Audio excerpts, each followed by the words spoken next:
Hey, good evening. Happy Monday, y'all. I had to take a minute because I was like, right before it was time to come on, I had to pull out my fan. So then, y'all know, welcome to Mondays in the Meditation Room with Dr. K for Midlife Musings. It's Monday, y'all. It's Monday, October the 23rd, 2023. Come on in the room. Go ahead, get your phone out, text your sister, call a sister, tell her to come join you in the meditation room where this is all things enlightenment and empowerment for women in midlife, where we are refusing to fall into the old trope and narrative that this is the end, that we can't thrive, and that we're going to struggle and nobody wants us anymore. We are through, we're washed up. We reject that. This is the season that we step into our power. We are redefining, reimagining our lives in this most sacred rite of passage season in our lives. So come on in the room, this sacred and safe place for you to journey within Light Woman Tribe as we discover and rediscover who we are, and most importantly, rediscover our joy. So welcome. Come on in. Welcome, welcome, welcome, welcome, welcome, welcome. Hey, Facebook user. It just says, hey, Dr. Kelly. So if that's you, hey, welcome, welcome. Hey, Enlightened Woman Tribe. And you made it on time. Sister Lisa, we missed you this weekend. Welcome back, welcome back. We are glad that you are present. If you are watching on Facebook, if you're watching on our YouTube channel, go ahead and leave some comments. Let us know you're here. Share with us your wisdom. This is a community that supports one another and that has, if you have wisdom to share, if you have experiences to share, please leave it in the comments, even if you're watching the replay, because we revisit it, other sisters revisit it, watch it again, and whenever they watch it, they'll get to see and be a part of the conversation and add it. So welcome, welcome, welcome, welcome to Mondays in the meditation room with Dr. K for Midlife Music. For those of you who are watching for the first time, when you watch the recording or whatever, know that I'm literally in my meditation room. This used to be my youngest child, my son's room. And when he got his own place, I told him, I was like, dude, I'm going to take over your room. I'm going to paint. I'm going to make this my space for my prayer time, my devotion time, my quiet time, my prayer time, my yoga and workout time. He thought I was kidding until he came over and saw the room painted. I was like, yes, I have claimed it. So I absolutely love this space. I'm grateful. And for one of my birthdays, my husband and my church just helped me redecorate, got new flooring, new lighting and lamp, and painted, and got me this nice beautiful red chair. I love it, that reclines.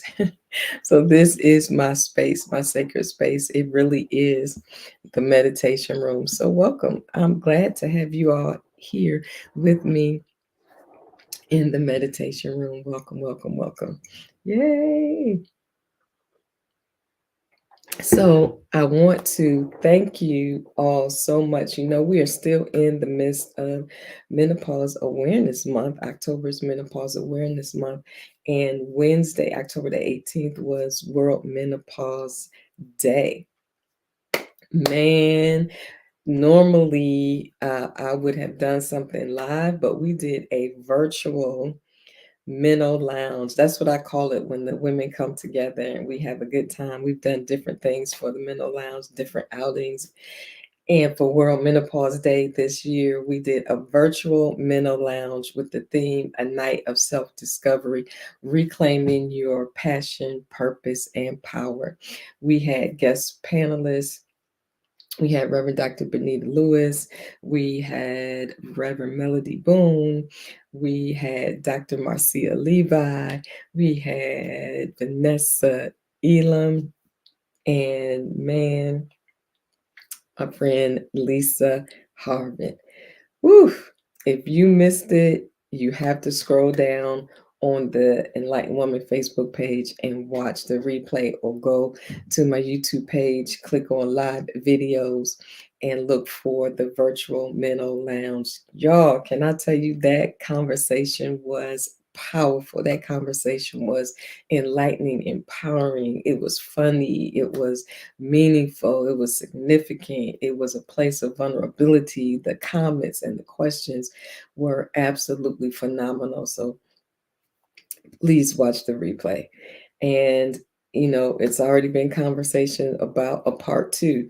So, it doesn't have to be World Menopause Day for us to do a part two, because there's so many things that we can cover about where we are in this season in our lives. So many things that that we have to share, so much information, because I'm finding out that the conversation is not always being had. And there's so many questions surrounding, and secrecy surrounding our reproductive health, our health, and this midlife season. Whether you're dealing with perimenopause, you've crossed that threshold of that 1 year mark when you've realized you're no longer having any cycles, and that's actually menopause. Menopause is actually one day, that day that you realize that it's been 365 days that you have not had a cycle. Anything prior to that is perimenopause, that one day of menopause. And then after that day is over, when you realize you've not had any more cycles, then you're postmenopause. So somewhere along that continuum you are. And because it is signifying the shift and the change in our bodies when our estrogen begins to drop.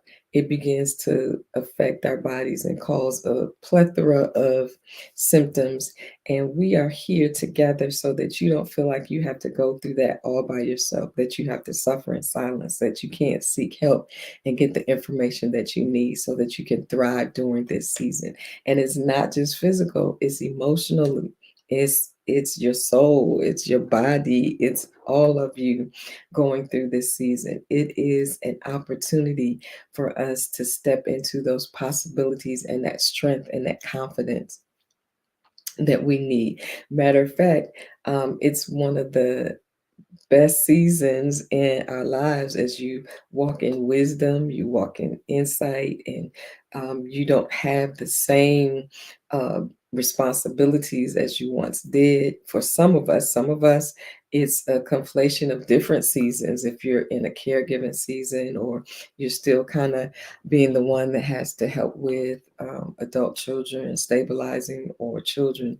but you can still walk in another level in your life by getting the help you need, and stop feeling like you have to do everything for everybody, right? And then setting some different boundaries for your life as you prioritize who you are, right? That's great.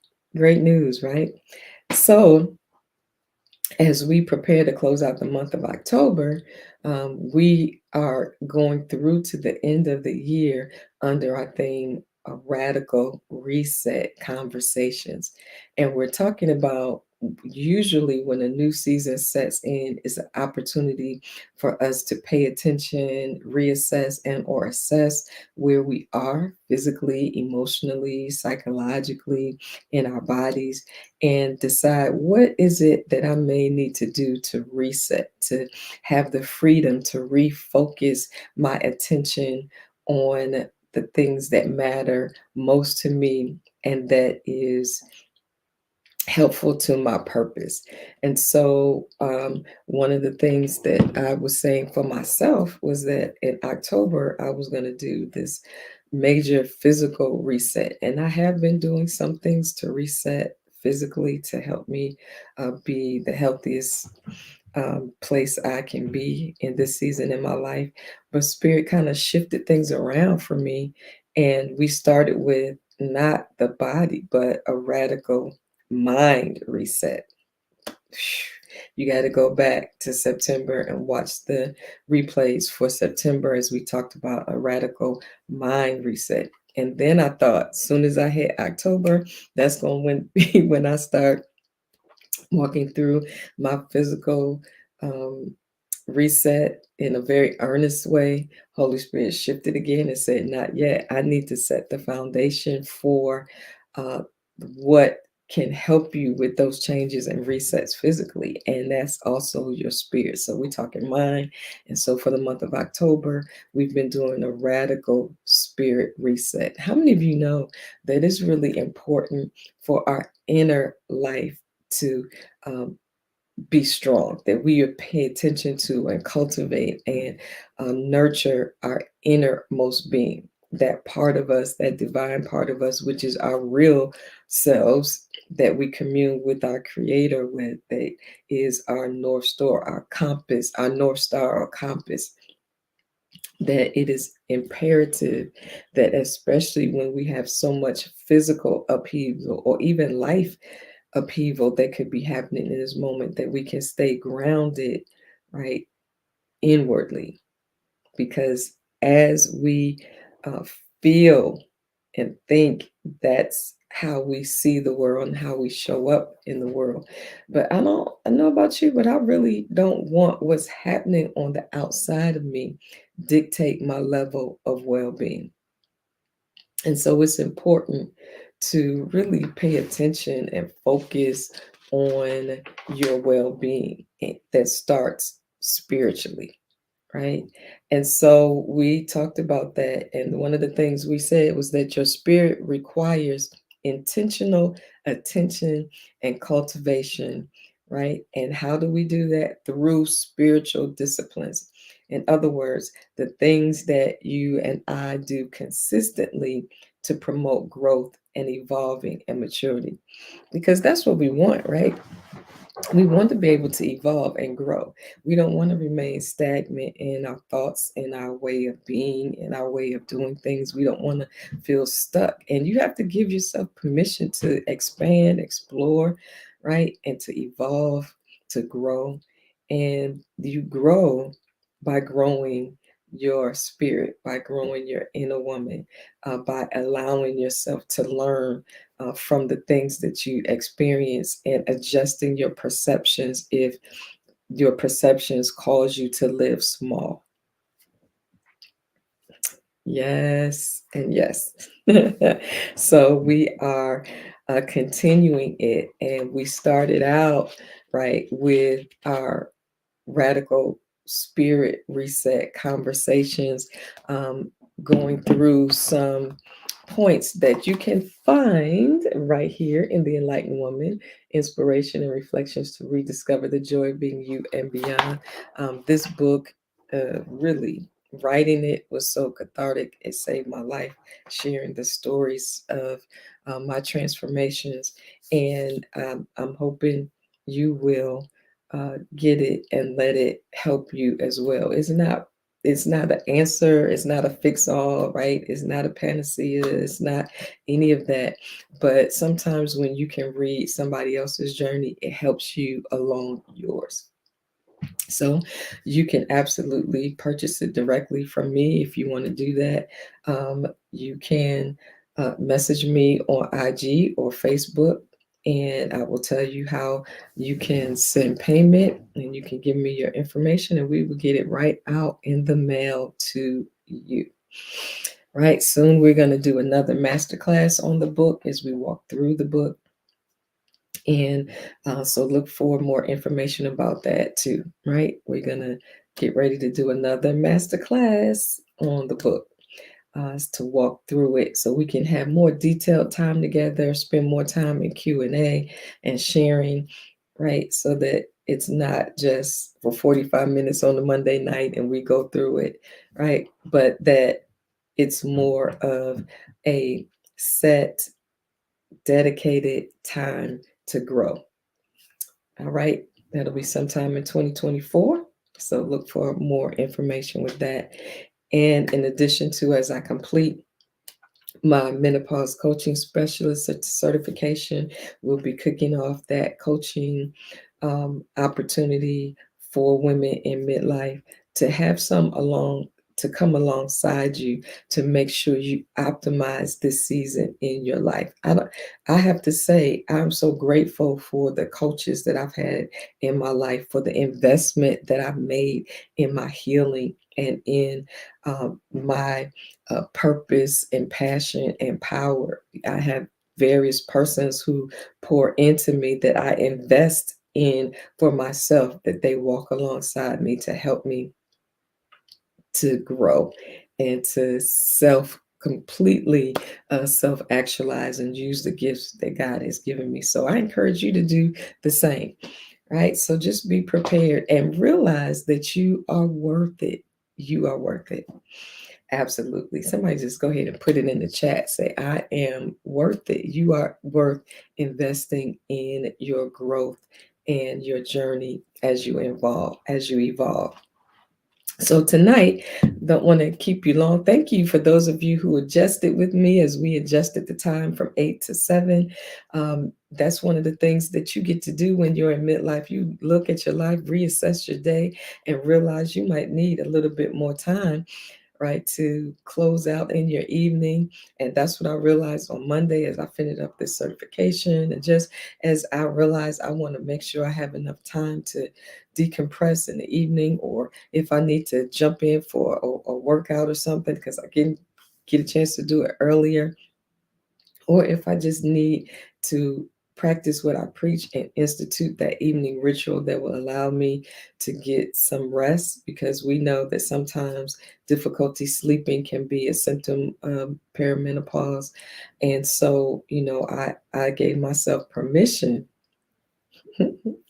just like you can too, to make an adjustment that works. Yes, I see y'all. I am worth it. I am worth it. Absolutely, you are worth it.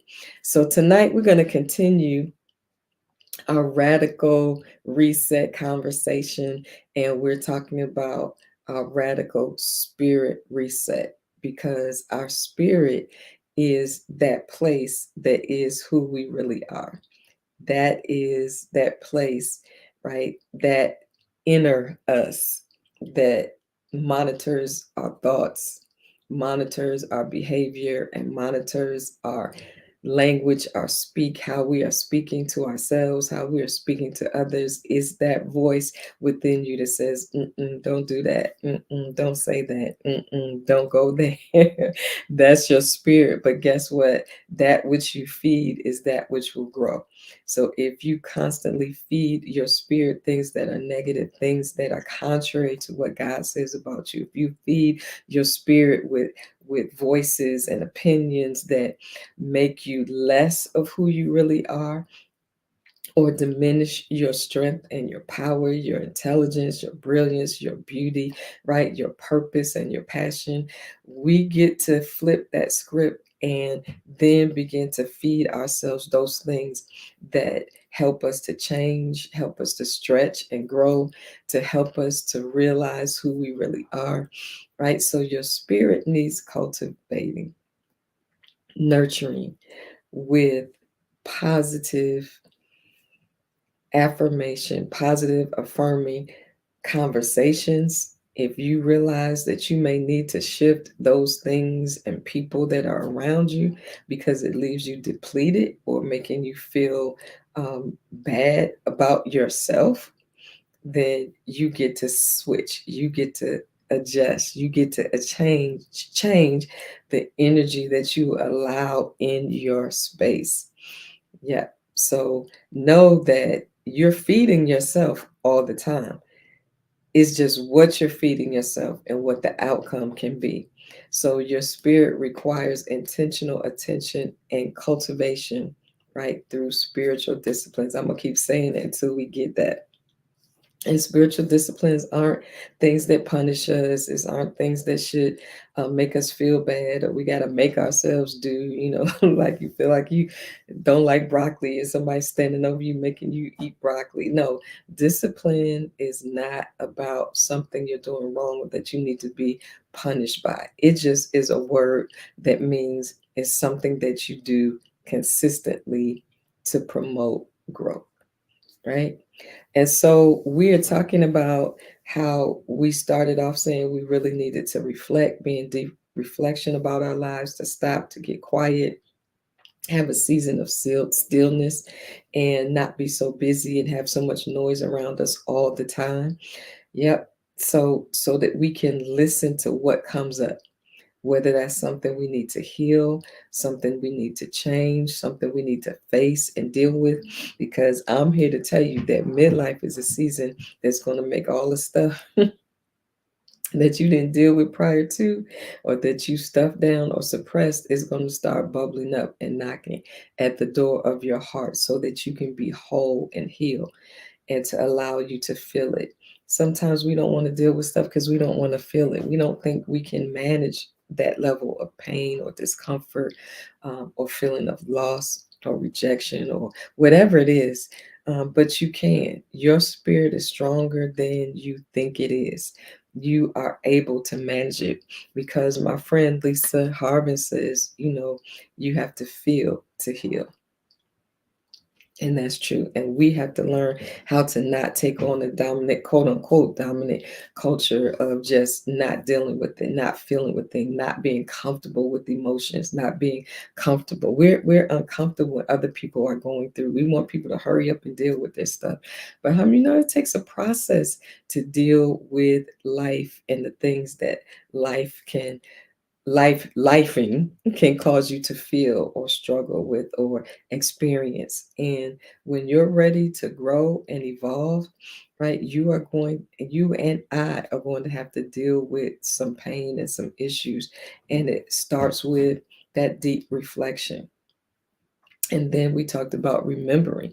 Once you do that and begin to institute in your life the ability to stop and reflect, and here in the meditation room, we present opportunities to remind you when you can reflect. And you can start that habit like at the end of the day. You take a moment, part of your evening power down ritual, and take a an assessment of how you're feeling that day. What things did you overcome? What progress did you have that day? Right? Or at the end of the week. And then we say definitely at the end of the month, when 1 month goes, as that 1 month goes out, you take some time to reflect and reassess. Did you complete the goals? Did you have to, pivot and change what you decided you wanted to do that month? Do you need to have some compassion for yourself because life happened, so you weren't able to do everything? Were you paying enough attention to your self-care practices? And we were not really taught. I can speak for myself. I wasn't really taught in school or anything like that about the importance of reflection and then remembering who I am. Sometimes it's not an unlearning, it's a remembering of who we always were, because we've been so busy trying to be something else or live up to somebody else's expectations that we get lost. Our true self gets lost in the sauce of life, and we don't feel that space of joy or comfort with our own selves because we've lost ourselves. So we have to remember who we are, and the journey in midlife is great because it's a way of journeying back to yourself. Yes. And then we talked about release, right? So we talked about reflecting, remembering, and then release it. Because when we begin to do those things, there might be some things that come up that we didn't realize we were holding on to. Our bodies might have been reflecting it because we might have had some pressure and stress and feeling symptoms of sickness and all of that, because we've been holding things in our bodies, and our bodies begin to reflect it. It could be dreams that didn't come to pass, and we may have to release those, right? Or get a new dream or adjust it. Release some things and be okay. Because if we're trying to soar into a new season, we can't be bogged down with somebody else's opinion, experiences that are stuck in our head that has made us govern our lives according to somebody else's fears and terror and their thoughts and their words are terrorizing us and traumatizing us on a regular basis because we have embraced them as truth, when in fact they may not be truth. And we have to learn how to release those things, right? So on tonight, that we have a few more minutes to on tonight.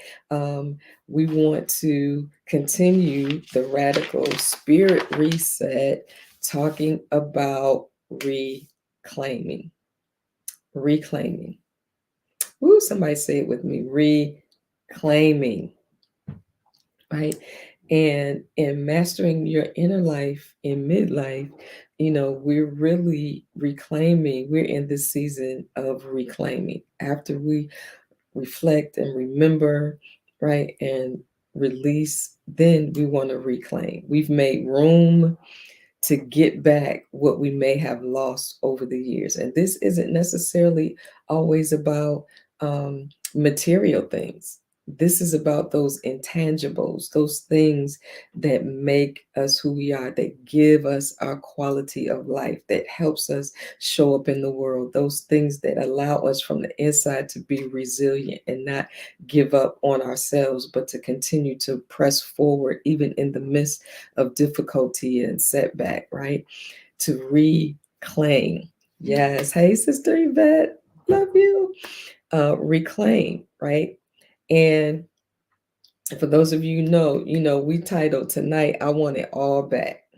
A midlife reclamation. I want it all back. And sometimes what we are reclaiming is who we already knew we were, but life kind of made us contort ourselves for affirmation or to save a relationship that we couldn't save by ourselves, or um, giving all of our energy trying to want something better for somebody else that doesn't want that, trying to control things and situations and people. And that's one of the things, I don't know about you, but midlife taught me I can't control anything or anybody. The only thing I can control is my response to something or non-response to something, because it's not my business. I have to learn how to release that. That's one of those things you can release, right? Is control, or the appearance of control, because the truth is we don't even really have that, right? Because if we can't stop the rain from falling, or the sun from rising, or the moon from rising, if we can't stop a storm from coming, and we can't stop the seasons from changing, what makes you think we can change another human being? And the truth is we can't always even change ourselves without the help of God to show us who we really are, to give us the strength. So we have those spiritual disciplines that help us to put our mind and our spirit and our body in a certain posture to be able to grow. All right, so we're talking about reclaiming. That means to rescue from an undesirable state. Mm, I need to drink some tea on that one. Y'all, to reclaim, to rescue from an undesirable state. That sometimes we can find ourselves in an undesirable state emotionally, but we get used to it and we begin to accept it instead of acknowledging that there is something better or more. We allow fear to come in, to say, oh, if I let this go, then what will I have? Who will I be without that thought process or mind construct or anger? Who will I be without this resentment? Who will I be without this chip on my shoulder? Who will I be without that relationship or that person or that job or those things that are outside of us that we're letting determine who we are, right? An undesirable state. To reclaim is to rescue from an undesirable state. We've been taught so many times to put up with stuff. I just, and sometimes it's women doing that to women. Girl, just stay there because you might not get another man. Girl, just deal with that job because no, then nobody else might not hire you. Nobody else might want you. Girl, why you gonna try to go back to school now? You know how old you are. There's all these thoughts that allow us or cause us to stay stuck in an undesirable state. Or it means to regain possession of, to demand or obtain the return of. That's why I want to call it, I want it all back. Midlife reclamation, right? Yes, it's but that grin and bear it thing. Woo, no, I love it how she said that grin and bear it slash no. Yeah. But we have to have a sense of ourselves, right, in order to push back against those forces or thoughts or memories or experiences or other people's opinions and all of that, if it's not profiting us or creating a greater level of well-being. And I'm not talking about looking for some kind of perfect existence that does not exist, but your life can be better, right? You most of us can make major or minor adjustments, create boundaries, have a new way of thinking, edit our thoughts, and reform and reframe our thoughts. We can do those things, and those are the inner things that we can do, right? So we talked about on our virtual minnow lounge, a night of self-discovery, reclaiming our passion, purpose, and power, and the conversation was so good. We will have to do a part two because we didn't really get to the part of talking about our passion, our purpose, and our power. But I want to say that reclaiming, the part of reclaiming yourself, happens through self-discovery.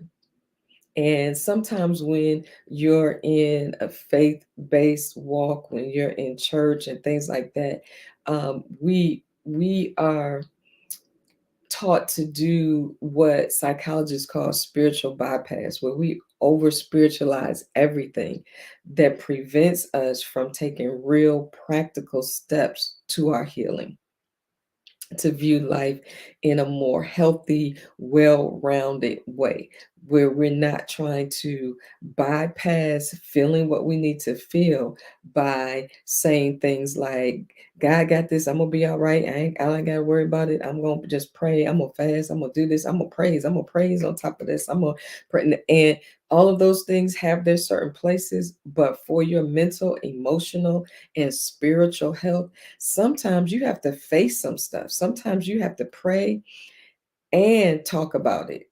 Sometimes you have to shout and then go pick up the phone and apologize or forgive somebody who is not going to do what you've been waiting for them to do all along to make it right. Sometimes you're not going to have closure. So, what do? You have to take responsibility for your own mental and emotional and spiritual well being, right? You have to do it through self discovery. What is my behavior? What is my part in this? Am I adding to this? Is this a codependent kind of situation? Are we just not good for each other? What is happening here? To look at it with clear eyes. And that happens through self discovery. I'm telling you, self awareness, knowing the root of certain causes of certain behavior and thought patterns can be so freeing, because then you can look back on it and say, that might have been a truth that I was governing my life before, but my perspective was a child perspective. That experience happened to me as a child, and I reasoned as a child. And what I said and the meaning I gave to that experience was not altogether true or right. So you may have to release a perspective you've had on an encounter or an experience you had, and a truth that you were living by that wasn't really the true whole story. Because sometimes as adults, we don't often tell the truth to children or as we're growing up, or we try to hide certain situations, and then we are stuck momentarily living in the mindset of the meaning we gave that situation. So if somebody walked out on you when you were younger, or they always yelled at you, or was always negative to you, as children, the meaning we give that is we're not worthy, we're not important, we are not special, we are not loved, we our existence doesn't matter. And then we begin to live our life like that in one or two ways. We go inward and don't live outward, or we live outward trying to prove that we are worthy, right? And some of that is based in things that are not even true. So we, through self-discovery and self-awareness, taking the time to look at your life and your experiences and the meaning you've given them, um, getting quiet, asking questions, going to therapy, writing, journaling. Sometimes you work through some stuff all by yourself, just journaling, giving yourself the freedom to feel and emote. And for those of us who believe in the Word of God, when you read like Psalms, that's all that's self-awareness, that's self-discovery, that's coming to the end of yourself. Those, a lot of those psalms were laments, right? And they start off with like, I hate my enemies, kill them all. We trying to sit God on people, and we don't like them, we hate them, they trying to get me, they trying to kill me, they, God, I wish I wasn't born. When you really pay attention to those psalms, it was like therapy for them. But what began to happen is, as they work through those feelings, they get to the place when they would start saying, but God, I know you got me. God, I know you love me. God, I know this is not the end of me. And I trust you. And we have to be willing to take those same journeys and not think that we're not supposed to have difficult seasons in our lives where we don't understand what's going on. And a lot of that takes some time. It's self awareness and self discovery, going through asking yourself some probing and powerful questions. Why do I do that? Why do I respond like that? Why do I act like that? Why do I start stuff and never finish? Why do I blame people? Why do I always have to have somebody else to blame? Why do I talk over other people? Why do I talk over myself? Why do I speak negatively to myself? Ask questions, because really that's what coaching is. That's what therapy is. If we can't do it ourselves, we find people that are willing to ask us probing and powerful questions, and they don't try to answer them for you. That's not our job. We allow you, because we believe in you, that the answer that you seek is within you. And given time to process, you will come to your own truth. Woohoo! So ask yourself some probing and powerful questions when you're trying to reclaim yourself through um, self discovery, right? Ask yourself, why are you ignoring the fact that you don't feel whole, that you don't feel authentic or truly yourself, that you struggle with imposter syndrome, that you think that you are not really as good as you are, that you don't believe that you deserve certain things or a certain life or love or whatever, right? Mm. Allow yourself to say, I want more out of my life than this. And I believe I am more than this, than who I have become. Do you feel yourself? And here's the thing, a lot of us get to midlife having poured so much of ourselves into other people that we have lost our North Star, our center of way of being, because we've only known ourselves as somebody's mother, somebody's daughter, somebody's sibling, right? Somebody's sister, somebody's employee. Yep, somebody's fix it, somebody's fixer, right? The savior. We have these labels that other people have put on us, or we put on ourselves. And then we realize when we hit midlife, when we hit 45, when we hit 50, when we hit 55, and we're like, Yeah, we hit a brick wall and we're like, who am I? What do I like? What do I want? What do I prefer? What food do I like? What movies do I like? What style of dress makes me feel good, that makes me feel confident, that makes me feel sexy? How do I want to wear my hair? Do I want to wear makeup or not wear makeup?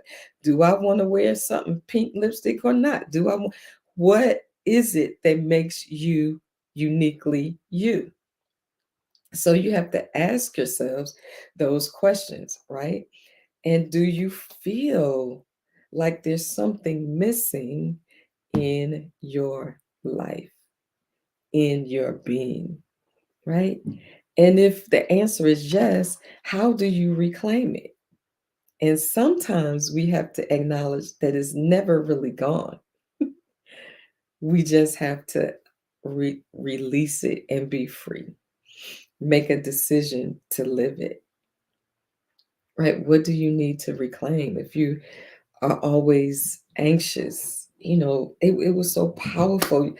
Yesterday, we were celebrating my husband's 23rd pastoral anniversary, and our really good friend, Bishop Harvin, preached a phenomenal, empowering word. And then at the end, he took some time to minister to people who were dealing with anxiety, that are stressed and fearful and worried. And you would think, oh, we in church, we have been praising the Lord, we have been celebrating all of that. And then the truth was that there were many of us in that room dealing with anxiety. Wow, stressed, worried, fearful. And how do we reclaim a place of peace? First of all, you acknowledge that you anxious. You are not, it is not mutually exclusive. And sometimes in faith-based places, we think that I can't praise God and at the same time then acknowledge what I might be feeling. Sometimes when we praise and worship, it shakes some stuff loose for us to get to the place where we acknowledge the truth of what we're actually feeling. And those spaces should be safe places for that without judgment. Ooh. So, how do you reclaim it? First, you have to acknowledge that you feel like you've lost something. You've lost yourself. You're missing your joy. You're missing your peace. You're missing your drive. You're missing your motivation. You're missing your love for yourself. You're missing friendships because you're afraid to be vulnerable. You're missing a lot of that. And this is the season to reclaim it. Be willing to take the journey and be patient with the process and with yourself. This is not a light thing and it's not an overnight thing. So give yourself permission to process to get to this place of reclaiming. I want it all back. This is my season for midlife reclamation. I'm going to read something to you from the book, The Enlightened Woman, and then we're going to close out. And I invite you to take some time after this broadcast or find some time in the near future to just get quiet. Ask yourself some probing, powerful questions, right? Watch this broadcast again, take some notes, and then take action. It's time to get your life back. I'm not saying what you've been doing in and with your life isn't worthwhile or even admirable, but know that it's okay to shift gears. It's okay to change careers, right size your life, shift priorities, and close the bank of you so you can focus on your own financial future. Now, it's not my intent to overgeneralize, but women have often been taught to be self sacrificing to a fault and put our own needs and desires on the back burner for our significant others, children, grandchildren, employers, organizations, churches, parents, and the planet. You name it, we can sacrifice for it. Now, be clear. I know that situations and seasons call for sacrifice, like taking care of aging and ailing spouses, children, and parents, or raising grandchildren because their parents can't rise to the occasion. But you are not required to prove your strength, worth, or commitment by doing it all by yourself, endangering your health and well being in the effort. Don't let others guilt you into doing so. Often, caregivers become ill themselves and at worst leave this earth before the people under their care. There's help and support. Reclaim yourself, your time, and your mental health. In 2017, Congresswoman Maxine Waters famously stated during a congressional hearing, "I'm reclaiming my time." Each committee member has an allotted number of minutes to question the persons testifying before them, and apparently, someone was taking too much of her time with superfluous nonsense. She repeated the phrase, "reclaiming my time," until the testifier stopped talking and the chairman recognized her declaration and gave her time back and made the person answer her questions. Representative Waters was successful in her request because she knew the rules and spoke out on her own behalf. It's time for midlife women to do the same. It doesn't matter how long you've given up your agency, let others run over you or run off with your priorities. Once you come to yourself and you're ready to reclaim yourself, speak up. Know the rules of life engagement and stand on them. You have a right to your peace of mind. Declare that you will no longer allow others to make their procrastination your emergency. Declare that your money is yours to decide to keep or share, but everyone attached to you is not entitled to it. Your ideas and creative license are yours, and you don't have to continue to share them without compensation. You are entitled to change your mind and speak your mind. You have the right to do things that make you happy, and you don't owe anyone an explanation. Most men very rarely explain their actions or need co-signers. They just do it and expect support. Matter of fact, they get offended if you don't contort yourself to give it. In midlife, if I hold things in too long, my body begins to rebel. I feel ill and depressed. So I speak to the wounded me and remind her that the whole me can handle it. And I share what I need to share and let the chips fall where they may. I'm not reckless. I'm responsible with my words, but I'm no longer as careful as I once was. Being too careful diminished my soul. Take courage and reclaim yourself to reclaim your life. The world is waiting for the real you. Woo! I want it all back. It's time for midlife reclamation. Y'all, this is our time for radical spirit reset. Your spirit needs it. Thank y'all for joining me on tonight. Thank y'all for joining me for Mondays in the meditation room. Share the link with somebody else, that another sister that you know that will be empowered and strengthened by it. Watch it again. Take the notes, like I said before, and go ahead and do it. Yes, yes, and yes. Thank you, thank you, thank you. And I look forward to talking to you guys real soon again. Follow me on IG. Follow me on Facebook. I haven't yet ventured out into TikTok. I'm not sure if I want to do all that just yet, but I might. But come on, you are part of the community, and I appreciate you. Have a wonderful, wonderful evening. Enjoy this life that you've been given as you rediscover the joy of being you in midlife and beyond. All right, y'all. Talk soon. Have a good night.